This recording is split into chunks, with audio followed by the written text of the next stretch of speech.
Gitu aja deh. Jadi kalau lu komporin orang nikah, ya lu bantuin. Tapi kalau kalian memutuskan untuk menikah, ya siap mental gitu. Siap mental tuh penting dari awal tadi gue bilang. Siap mental dan siap minimal kecukupan standar lah. Minimal logis dah. Rasional, lebih tepatnya rasional. Cuma di sini aku ada yang beda sih. Nah, apa? Karena aku mendudukan kayak ketika aku belajar ya. Ketika misalkan Allah bilang di dalam Al-Qur'an, orang suruh nikah terus iyakunu fuqara kalau kalian susah, nanti Allah akan kayakan dengan min fadlih, dengan keutamaannya dengan pokoknya dari sisinya tuh Allah akan ngasih kamu kecukupan. Itu jujur aku jadiin sebuah energi untuk menikah gitu. Tidak hanya sebatas karena aku berpikir aku sudah tahu hitungannya dan aku siap untuk dailynya, tapi itu juga aku percaya ini pasti akan terjadi gitu. Karena ini sudah di state di situ dan keyakinanku atas itu sampai di bab ini akhirnya kita. Akhirnya kita menemukan perbedaan. Sampai di sini kita. Ya gue tahu. Selamat datang di Sudut Pandang. Ini adalah acara di mana kita ngebahas satu hal yang sama tapi dari sudut pandang yang berbeda. Karena perbedaan itu pasti ada, tapi kita di sini belajar untuk bisa menerima perbedaan. Jadi walaupun kita berbeda-beda, kita tetap bisa sama-sama. Bareng-bareng kali ini. Sama-sama dong. Bareng-bareng, kalau berbeda ya nggak bisa sama, tapi bisa bareng-bareng. Ya tapi kalau bisa bareng ya berarti bisa sama. Masa kita nggak harus sama? Ya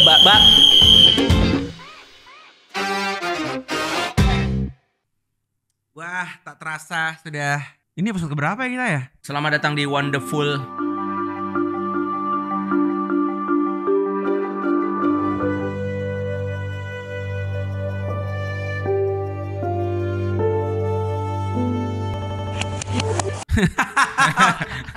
Ya, jadi gue abis ini mau syuting. Oh gitu. Jadi sekalian bawa pas.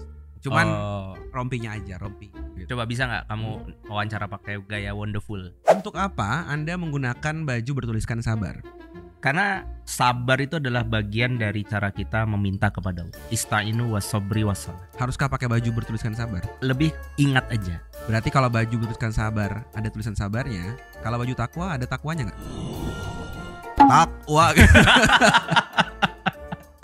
Baju koko bagus juga ya. Seru gak punya istri? Hah? Seru gak punya istri? Cepat sekali Anda menjawabnya. Lo seru pasti. Dinamis banget berarti hidupnya. Iya, semua orang dinamikanya punya istri pasti. Oh ya? Iya, seru itu kan maknanya macem-macem. Sering ada tanda seru kayaknya di rumah ya? Oh enggak, seru itu bukan berarti harus pakai tanda seru. Jadi punya istri itu seru? Seru lah. Berarti ada pembandingnya dong? Dibandingkan gak punya istri. Kayak kalau lama di luar jadi pengen pulang, ada yang dipikirin. Kalau dulu itu jomblo, iya, tapi itu seru. Seru lah, artinya hidupnya jadi nggak flat. Sesuatu ada pembandingnya. Gini aja deh. Aku tuh Gini aja deh, kamu pergi ke sebuah tempat. Yeah. Bagus banget, keren banget, makanannya enak loh. Iya. Kebayang nggak kalau aduh coba ngajak istri lagi? Itu selalu. Lah iya, itu kan tandanya berarti kalau ngajak istri seru. Kalau gue mikirnya seru itu kan berarti ada yang tidak seru. Tidak seseru punya istri. Nah kalau gue enggak, dua-duanya seru. Jadi waktu gue masih nggak punya istri, gue ngerasa punya keseruan sendiri. Memang sih di titik lain ketika kayak galau, kayak apa ya, sepinya itu kerasa. Artinya ada another kind of seru. Betul. Jadi dua-duanya itu masing-masing punya keseruannya. Jadi kayak nggak menjadikan pernikahan lebih seru daripada enggak. Jadi orang jomblo nggak perlu ngiri sama. Gitu. Ngerti sih? Kayak nggak perlu ngiri sampai pengen deh nikah. Nggak juga. Kayak gue nikah kan karena gue tahu kenapa gue nikah, bukan karena kayaknya nikah lebih seru deh gitu. Iya, itu efek sih. Iya. Efek setelah menikah seru ya. Oh enggak sih, gue expect bakal gitu. Jadi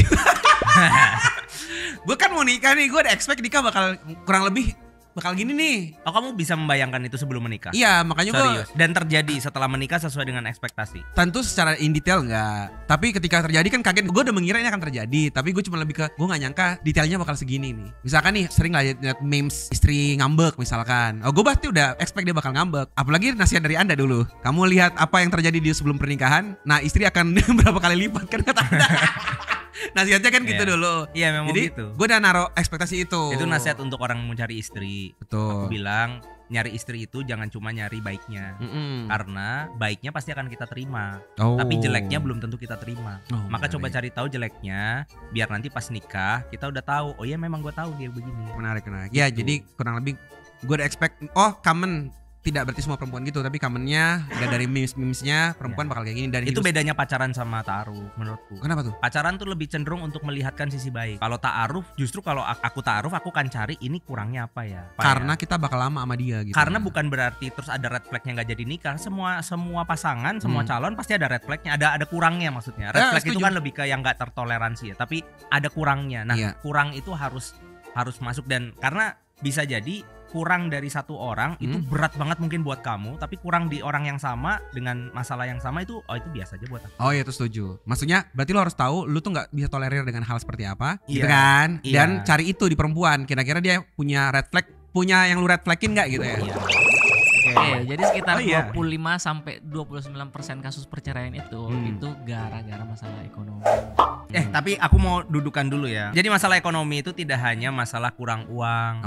Masalah kelebihan uang itu juga ada. Gimana tuh? Iya, karena kurang uang itu berarti masalahnya susah, tapi kalau kelebihan uang berarti salah manage, sehingga akhirnya muncul turunan-turunan masalah gara-gara itu.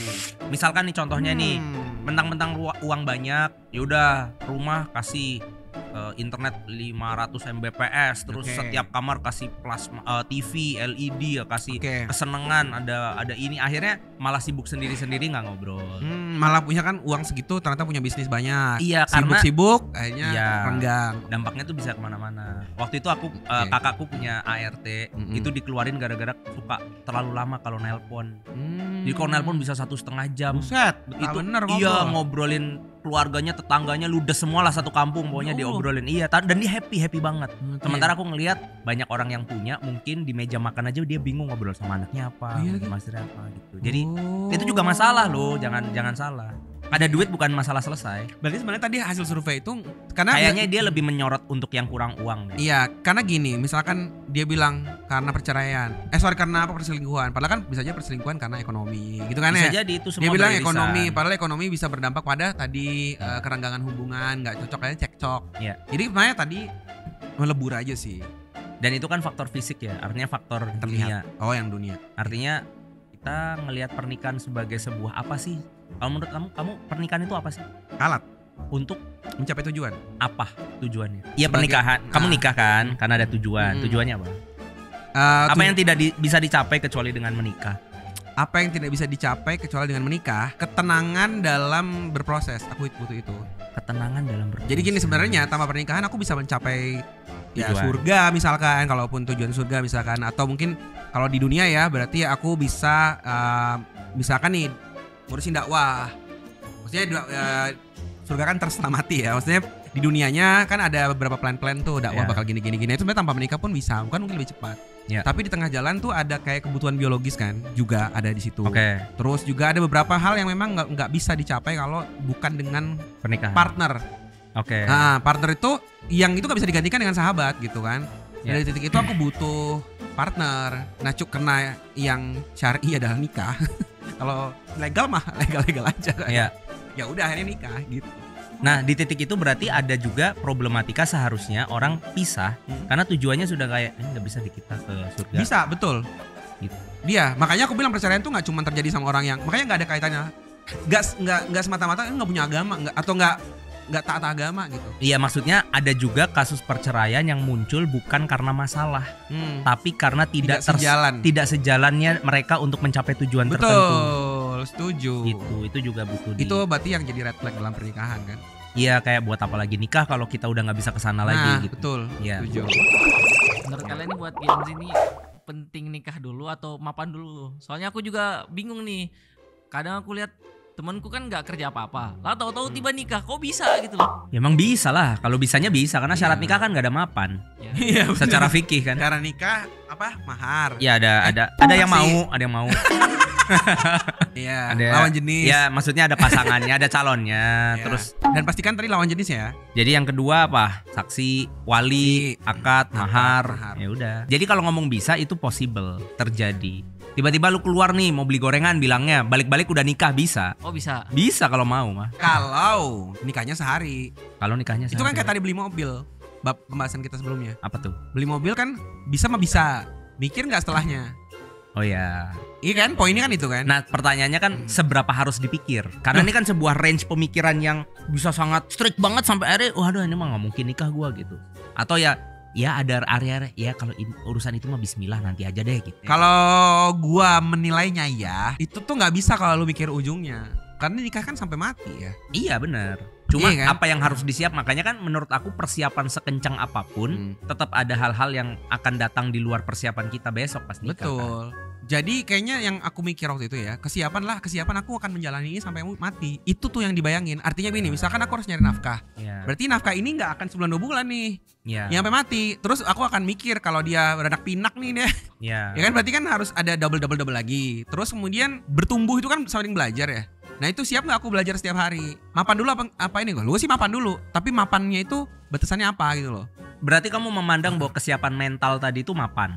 Salah satunya. Oh gitu. Dan uang juga. Iya. Kita ini dulu deh, Okay. bedah-bedah deh. Mulai dari kesiapan mental.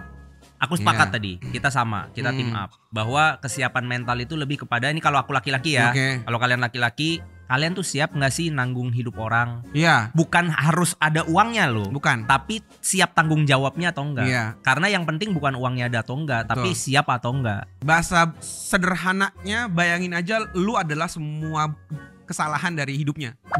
Malah nggak sederhana ya. Jadi Ngomongnya sederhana tapi aku wow.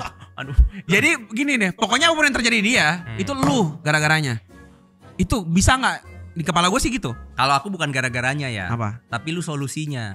Aku solusi sih. Iya, apapun yang dia butuhin, apapun yang jadi masalah dia, kamu harus come up with the solution. Kamu harus siap ngelola semua problematikanya gitu. Bukan gara-gara bisa gara-gara orang tuanya dia dulu bisa. Kalau aku begini, bisa nggak setiap kamu gini jadi begini gitu. Setiap apapun gitu. Oh gitu. Iya, dia nyebelin lu gitu. Aku nggak tahu kenapa aku ada mental gitu. Ya kan karena itu make sense. Bahkan saat cerai pun bisa di kepala gua yang harusnya tanda kutip ya menyalahkan dirinya tuh laki-laki. Karena So, perempuan it's my fault. akan susah untuk melakukan. Apa gimana konteksnya? Nggak tahu kenapa. Aku ngerasa ini value ya. Ini bisa beda. Cuman aku ngerasa ketika laki-laki menikahi perempuan, maka kan dia adalah leadernya. Tapi aku kalau melakukan itu aku punya dasar. Apa tuh? Dasarnya adalah karena memang Allah itu akan mempertemukan aku dengan orang yang level keimanannya sama. Aku tuh ngerasa kalau misalkan ada kesalahan di istriku, ya aku memang pantesnya dapat begitu. Berarti solusinya kalau dia nggak mau begitu, aku harus ningkatin kebaikanku. Karena jujur Li, istri atau perempuan tuh kayak cermin. Kita tambah baik, dia tambah baik. Kita ngawur, ikut ngawur gitu. Dan itu porsinya aku nggak bahas dia, tapi itu bahasnya di sisi aku. Karena kan menarik. problematika pernikahan itu kan dalil itu suka bolak-balik kan. Kita sering dikasih tahu Ustadz Falis kan kayak gitu. Harusnya dalil buat cowok dipakai cewek dipakai cowok. Harusnya istri nyari dalilnya istri, suami nyari dalilnya suami. Nggak boleh kebalik. Kalau kebalik jadinya cekcok. Kamu sih nggak pakai perasaan, kamu nggak pakai logika kan? Kan tadi itu kan kita udah bahas mental tuh ya. Nah terus persiapan mapan tuh apa nih? Terus titik apa kita tuh tahu kalau kita tuh mapan gitu? Oh, mapan secara finansial. Tadi Mapan kan secara finansial nih ya. baru ngomongin non fisik. Kamu punya standar tertentu nggak yang kalau cara fisik kamu udah di level ini, nih gue bisa nih gitu. Apa ya? Jujur gue bingung lagi. Apa gue terlalu ini ya? Jangan-jangan kita sama lagi. Apa? Karena aku nggak ada. Tapi masuk akal gak sih? Buat aku pribadi Nggak, aku takut. yang pertama itu ya, yang Ya. pertama ini kalau diperbandingkan antara persiapan mental sama fisik, fisik itu berarti finansial, duit, tabungan, mungkin udah tahu kontrakan bakal di mana apa segala rupa, mungkin probabilitasnya 80-20%. 80% ke mental. Oh kalau itu ya 80% ke mental kan? Iya. Nah cuman gini. Gue paling gak suka sama jawaban bahwa nikah dulu. Terus nanti kaya. Enggak, maksudnya mapan tuh belakangan atau mapan itu bukan hal penting dalam pernikahan. Tapi ini masalahnya. Faktanya gue nikah dalam kondisi gak mapan secara finansial. Sama. Tapi gue bisa bertanggungjawabkan. Karena kemapanannya gak dari gue, dari bokap nyokap gue. Ngerti maksudnya? Mapan itu kan berarti milik kayak tadi, punya rumah. Tapi kan gak harus rumah lu. Itu maksud gue. Tapi gak yang gembel, tanda kutip ya. Gembel tuh means kayak lu nelantarin. Nah itu yang gue sekarang sedih. Karena bahwa fakta lu bisa nikah dalam kondisi gak punya, lu mikir ya bener-bener gak punya. Itu bener-bener gak bertanggung jawab. Karena akan ada yang terluka. Misalkan istri yang tadinya punya hak gak dapat haknya, tambah lah lu beranak pinak terus. Lu bilang banyak anak banyak rezeki. Nah menurut gue itu gak sejalan dengan logika gitu loh. Rezeki itu kan urusan Tuhan, ngapain lu pikirin? bahwa anak itu ada rezekinya, ya itu urusan Tuhan lah. Tapi kan bapaknya lu. Ya lu harus tanggung jawab dong. Lu pikirin gak yang pasti ada. Ya mana adanya? Ada itu kan karena dihitung. Ketika gue bilang gue siap nikahin lu, mana duitnya? Gue bisa tunjuk orang tua gue. Ada yang diarahkan, ngerti gak sih? Ada nih. Ada kan? Nggak yang nanti insya Allah. Nggak, insya Allah. Lu kayak tahu cara kerja Tuhan gitu loh. Ketika gue bilang iya ada. Iya ada, tapi tuh maksudnya kemana gitu ya, loh. tapi berarti yang kamu maksud itu adalah kemapanan finansial untuk melangsungkan pernikahan. Melangsungkan pernikahan dan berjalan bersamanya. Membuat pernikahannya terjadi. Dan setelahnya. Tapi kan kalau ngomong setelahnya kan terlalu panjang dan Oh, terlalu enggak. banyak hal yang harus Ya minimal per bulan lah, Tat. Oh iya. Iya kan? Enggak yang, karena banyak kasus sampai ngutang sana ngutang sini, maaf banget ya. Sampai akhirnya tetangganya yang repot sendiri. Ini utang gak bayar-bayar. Kan banyak kayak gitu tuh. Anaknya nambah-nambah terus. Itu kan maksudnya jadi yang repot bukan cuma elu. Semua tuh jadi repot. Terus minta bansos. Ngerti gak sih maksud gue? Iya. Jadi secara konsep rezeki itu kita yakini tuh bahwa rezeki pasti ada. Pernikahan itu tadi ya syaratnya memang tidak tanda kutip mapan dan seterusnya. Tapi ketika lu bilang siap, itu ada dalilnya. Kayak contoh utang lah. Utang itu kan kondisinya nggak punya uang, bener nggak? Makanya diutang. Coba logika dulu deh. Orang berutang kan nggak ada uang kan? Iya. Tapi ketika gue bilang berutang, berarti kan gue siap bayar. Ketika gue bilang gue siap bayar, hitungannya ada kan? Iya. Satu, gue udah tahu gaji gue berapa, sumbernya bakal dari mana, jelas kira-kira bakal segini, saya setahun segini, jelas gitu loh. Nah, mau nggak sekarang kreditur tiba-tiba bilang gini, gue mau berutang, terus hasilnya berapa? Lantar lah, insya Allah ada. Oke, berarti Iya ketika awal disuruh nikah terus kamu bilang mana duitnya, ada nih bapak ibu gua Iya. gitu ya. Tapi setelah menikah Aha, terjadi kurang, terjadi butuh lebih banyak, aha. itu kamu masih bapak ibu nggak? Enggak, Oh enggak. karena gue tahu beban paling besarnya pas nikahnya, karena itu kan party. Ya Nah, berarti sebenarnya gini, kalau nyokap gue bilang enggak lah, nggak ada duitnya, ya gue mungkin sah aja di pengadilan agama aja. KUA nikah. Ya, pengadilan agama sih, bener KUA ya? Iya KUA. Oh ya, KUA gitu. Ya maksudnya gue tidak punya opsi yang gitu-gitu. Nah, misalkan nih, Masa pernikahan cuma gitu? ya udah biayain. Itu yang terjadi. Menikah masa cuma di KUA? Ini setahun, ini sehidup sekali loh. Ya yang ngomong gitu, gue suruh bayarin. Gitu aja deh. Iya, Jadi iya, kalau iya. lu komporin orang nikah, ya lu bantuin. Tapi kalau kalian memutuskan untuk menikah, ya siap mental gitu. Siap mental tuh penting dari awal tadi gue bilang. Siap mental dan siap minimal kecukupan standar lah. Minimal logis dah. Rasional, sorry lebih tepatnya rasional. Cuma di sini aku ada yang beda sih. Dik. Nah, apa? Karena aku mendudukan kayak ketika aku belajar ya.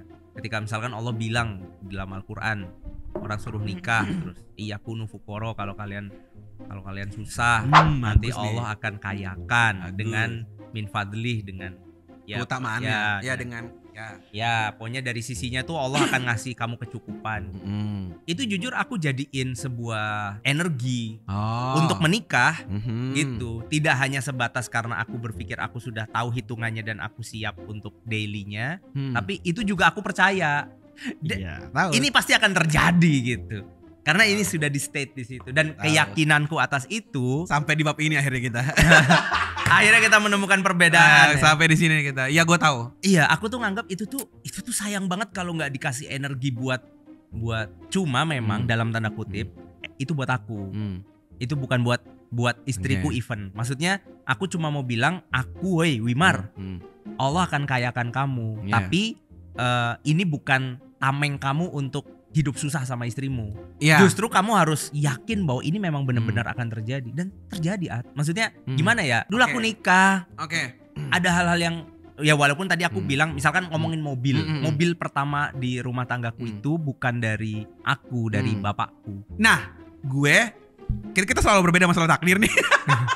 Iya, aku tuh saya yakin itu works gitu. Nah, ya Allah yang sama, bilang gitu. Sama, aku tuh yakinnya kalau yakin mah sama-sama yakin. Perbedaannya adalah bukan perbedaan sih gua rasa ya, lebih ke bagaimana mengejawantahkan ini. Iya. Manifestasinya. Ya, memanifestasikan Iya. ayat ini. Iya, kalau di gua adalah otak gue itu punya gini, gue berprinsip bahwa otak itu punya dua cara kerja yang gue pernah cerita. Dia teknis dan value, fact dan nilai. Oke. Ya kan ya? Fakta bekerja di ranah rasional, scientific, value bekerja di ranah keyakinan. Nah, nilai, keyakinan itu kan ada apa orang bilang tuh ya? Ini orang yakin banget, yakin gitu, Ya, gitu ada, lah. ya. Makanya iman kan ada yang naik turun, iman kan ada yang orang ya imannya segini. Ya, oke terus. Ada yang iman tuh sampai gitu. Iya. Sedekah beri aja sahabat beda-beda kan sedekahnya. Itu ngaruh kemana? Ngaruh ke sininya, teknisnya, ke Oke. fact-nya, ke bagaimana dia bekerja hukum sebab akibat dunianya nih. Oke. Nah, bahwa gue yakin mah yakin, tapi otak gue kan harus mikir rasional. Ya yakin pasti Allah kasih. Ya udah semangat, mumpung Allah dijamin. Ayo diusahain. Nah, Tapi ketika kamu jadi nih dapat sesuatu, itu gara-gara ikhtiarmu atau gara-gara keyakinan? Ngomongin apa nih? Misalnya katakanlah bayar kontrakan rumah. Nih, gini, bahwa sumber itu semua dari Allah, iya. Iya. Tapi bahwa ini terjadi karena sebab akibat, iya karena sebab akibat juga. Bagi seorang beriman, gue meyakini dia segitiga sebab akibat. Jadi sebab akibat itu bukan linear, tapi dia naik dulu ke atas. Jadi sebab akibat yang mengakibatkan sebab itu terjadi adalah Tuhan gitu loh. Jadi gini, sebab Tuhan akibat, nah itu. Kalau kita nggak pakai sebab, emang Tuhan nggak bisa menyebabkan sesuatu tanpa sebab? Bisa, tapi itu nggak di ranah yang bisa kita obrolin. Allah itu kan janjinya akan mencukupi kalau kita kurang. Setuju. Jadi bentuknya apapun itu aku udah tenang duluan. Aku udah tenang duluan karena kayak nggak ada opsi susah. Kan Allah nanti mampukan. Enggak. Aku ada beda nih. Kira-kira mungkin nggak di akhirnya kontrakan nggak kebayar? Bisa, tapi nggak susah. Nah, di kepala gue adalah gue yakin Allah pasti bantu. Kalau sampai nggak kebayar, berarti Allah maunya gitu. Jadi gue tuh di kepalanya bukan bayar kontrakan. Ini sebagai jawaban Tuhan. Jadi makanya kenapa gue nggak pernah berpikir, nah ini dari Tuhan nih. Bukan, maksudnya bukan itunya caranya. Lebih ke misalkan nggak kebayar, apa berarti wah Tuhan nggak bantu nih? Enggak. Jadi misalkan kalau gue naik mobil atau naik, gue nggak pernah gini ya, gue gini naik motor. Kan kita doa tuh, ya Allah berikan keselamatan. Nah, lu mikirnya bakal selamat nggak? Selamat lah. Kalau gue mikirnya adalah selamat versi Allah. Jadi kalaupun celaka, kan tadi udah doa nih. Iya. Ya berarti inilah yang Allah mau. Berarti inilah bentuk keselamatan itu. Iya. Jadi mungkin maybe something happen lebih besar di depan ataupun apapun. Tapi ini skenario yang karena kan aku udah yakin itu. Jadi sama kayak tadi ketika Allah menjanjikan itu, aku nggak bisa kayak mendefinisikan gitu kayak. Contohnya Allah akan mengkayakan, emang sekaya apa? Terus mencukupkan, cukupnya tuh maksudnya semana? Apakah misalkan nanti lo punya utang itu dianggap Allah nggak mencukupkan? Lah tapi kan Allah nyuruh kita berikhtiar tuh. Nah aku dalam konteksku, aku itu berikhtiar bukan lantas untuk mencukupi istriku.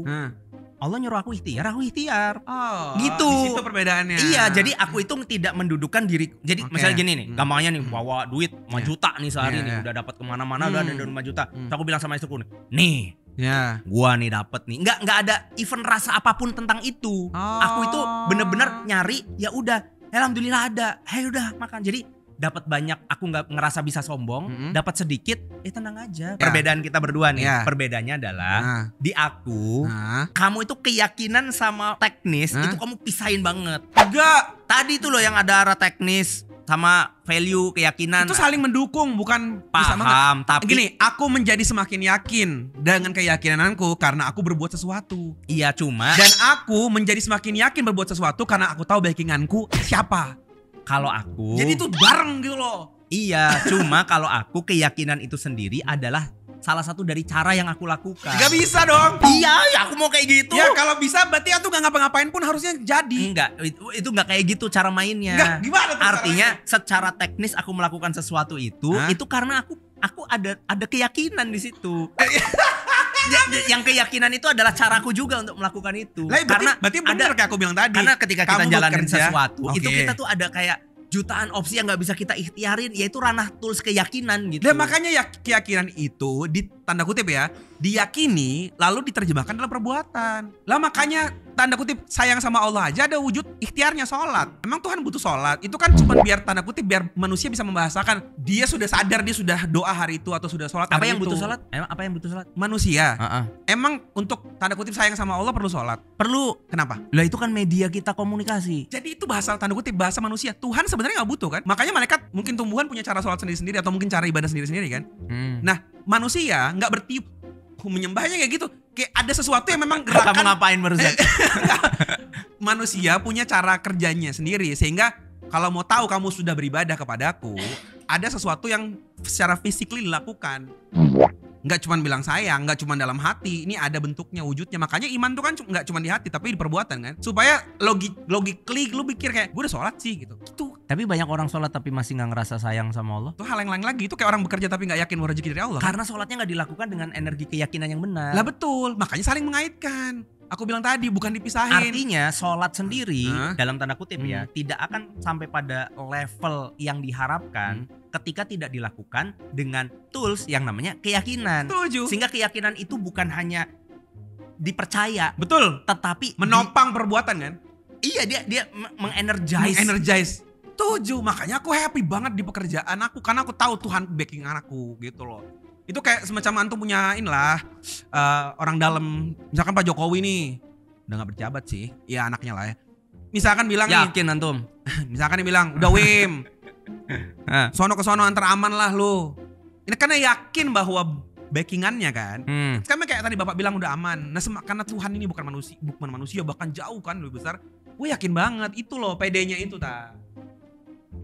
beda lagi kita. Ya udahlah. Akhirnya ketemu bedanya udah bagus. Makin banyak bab takdir makin ribut nih kita nih. Iya, kita banyak beda ya. Di takdir aplikasinya. Ya? Di pengaplikasiannya, betul. Di konsepnya sama padahal. Konsepnya sama-sama. Sama yakin bahwa takdir itu bla bla bla bla. Ya. Ya kasih tahu ya kita harus bahas apa di kesempatan berikutnya di Bye-bye. sudut pandang berikutnya. Bye bye. Bye bye.